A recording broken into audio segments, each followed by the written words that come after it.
thankful you're all here today. Thank you for taking the time out and choosing this session to learn more about student education and the work they do, but also to learn about the small district of Colton, Oregon, and the work we're doing and moving forward. So professionally, I've been entering my third year as superintendent, but let's just jump right into the work. Colton School District is the smallest school district in the metro Portland area, or Portland, Oregon. Since I've arrived 3 years ago, we started a preschool. We made some structural changes in the building. We failed at a spring bond, so not everything is rosy in our district. But we are making improvements, both physically with the buildings, but also in program design, systems, and hiring the right people. So as Jim Collins says, you want to get the right people in the right seats on the bus, and that's ever so true in a number of experiences I've had. So what are you going to walk away at the end of this short track meet session? So why do you round? What we do, where it works, how do we align with our priorities, and then you'll see where the 9 principles work with rounding. Because in order to make organizational change, you can't do the same things you've been doing and expect a new outcome. You have to change the direction and the systems that you are operating in order to get a new, better outcome. Getting that feedback on that, not only student survey, but the staff survey, and then also the community survey. Some of that comment section is none too inviting to read the first time. But if you look at it in a focus of we're looking for all the feedback, positive, negative, because we have to have all that feedback to make systematic change. Because we are trying to focus on the feedback and then taking that feedback and providing actionable steps. So you have to get creative in every single niche environment as a leader, whether you're a building principal, you're the director of teaching and learning, you're the assistant superintendent in charge of human resources. You have to sort out what it is going to be. How do I collect that feedback? And just go, hey, I did one thing, it didn't work, I didn't get much, I got like 7 responses out of 12,000 people. Well, okay, that didn't work, don't just quit. Have some wherewithal and come up with a different idea. And the thing that I think about in Colton and rounding is it just takes my title away and just says, hey, let's have a conversation. So, for example, rounding in Colton, I go to the high school. I talk to the student body president. Him and I have a conversation. The fact is that Cash and I can have a verbal conversation as a student body president to work to improve the overall district. And so what best functionality here is to ask the kids. So I don't just talk to Cash, I go down and I sit in the student leadership class. Talk about being vulnerable. You never know what the kids are going to say at the high school level. But our questions are these simple questions. I would sit down with the student leadership at the high school and go, so what's going well? So I'm not asking a yes or no question because that doesn't give me as much actionable feedback. I'll be honest, this could have been subtitled Rounding for Skeptics, because I was like, okay, really, Andy, we're going to sit down and have these conversations, get these questions, this kind of seems pretty lame. So then I had a number of administrators that were kind of like, okay, we'll try this, and it really is effective. Because I was the first person to say this is kind of lame, I don't really want to do this as a superintendent, but when you follow the protocols and build relationships, you see change, and you have people begin to develop further trust in the process and the district. And I think in our current societal situations with public education, building further trust in your community is vital in our roles. We want this to be part of our organizational framework. So now that I've bought in, my principals have now bought in, not just because of me, but because they've actually done this. So now they're going to start training their teachers to round with their students. And I'm sure they'll all go through the same emotions that I and the principals went through. Oh, this is lame, I can't believe I have to do this, maybe that's conversations with kids. But I think overall, and other folks that are here at the conference that have been doing this longer than 3 years can attest that the more you do this as an organization, the more effective your continuous improvement is going to be. It's a scary world sometimes the first few times you do it. But it does work, and you will see change, and it will be effective.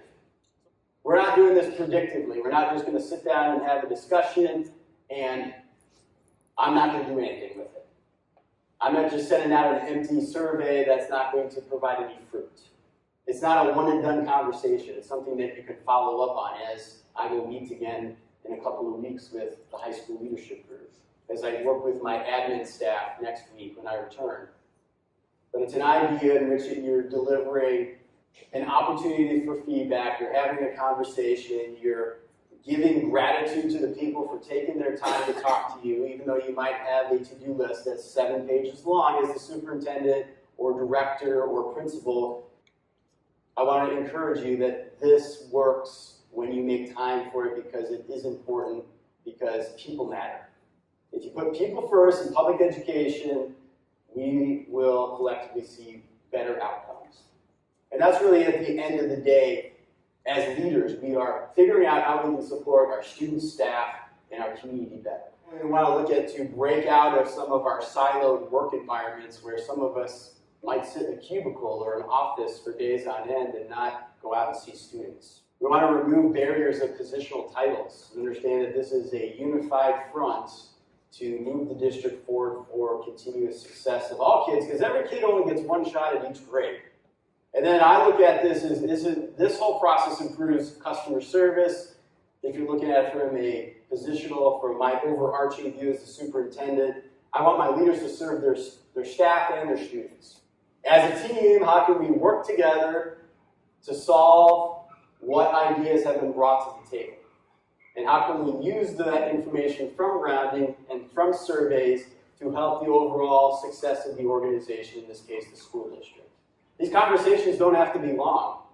They could be upwards of a half an hour, sure. If you intentionally set aside time and ask probing questions and ask further questions to their questions or their responses, then yeah, you can elongate this, but these conversation cycles can be fairly short. So within rounding, we tap into the 9 Ps, and this is one of the big reasons we started with rounding in Colton, because our customer service was horrible. One of the biggest reasons we started with rounding is because as I've talked to community members through surveys and through conversations, we needed to build rapport and build trust and build relationships with our community to help improve the overall outcomes of the strategic plan.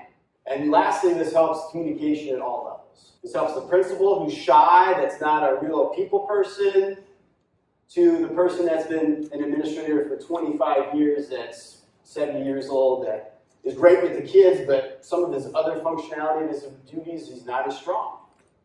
Or maybe you have a young administrator that's gung-ho and wants to do everything to change the world. Rounding will help narrow down the bandwidth and help you focus, stay within your priorities, and look at, is the district improving through the process that you set forth with your priorities?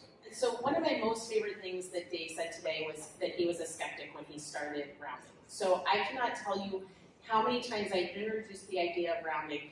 It is never universally accepted as a good practice from people when I first share it. And I just said to him, would you do me a favor, take a no thank you bite? Like, let's go try it once. If you hate it, we can reconsider. And then they went out and they tried it. And they came back the first time, they said, it feels kind of awkward, this canned conversation. The people who are really good at the people skills, it felt real awkward for them. But for other folks, they were like, it's so safe, it's 4 questions, I know what to ask. And then the second part was, and now because I've asked these questions, I have things to work on that I already kind of knew I needed to work on, but now I have a reason. And so the strategic people were so happy to have something strategic. And the people who were really good people said, you know what else? People like it when I fix stuff. Like, that feels good. So there's a lot of mutual reinforcement around why this mattered. Dave came up with the idea to really center in with his students, because there was a huge gap in his survey data between how students and staff viewed their experiences. He needed to elevate up student voice, and that's where he's leveraged it just to a level that I have not seen done in other places. And so think about rounding as your conversational strategic planning tool that can help you in any avenue you want.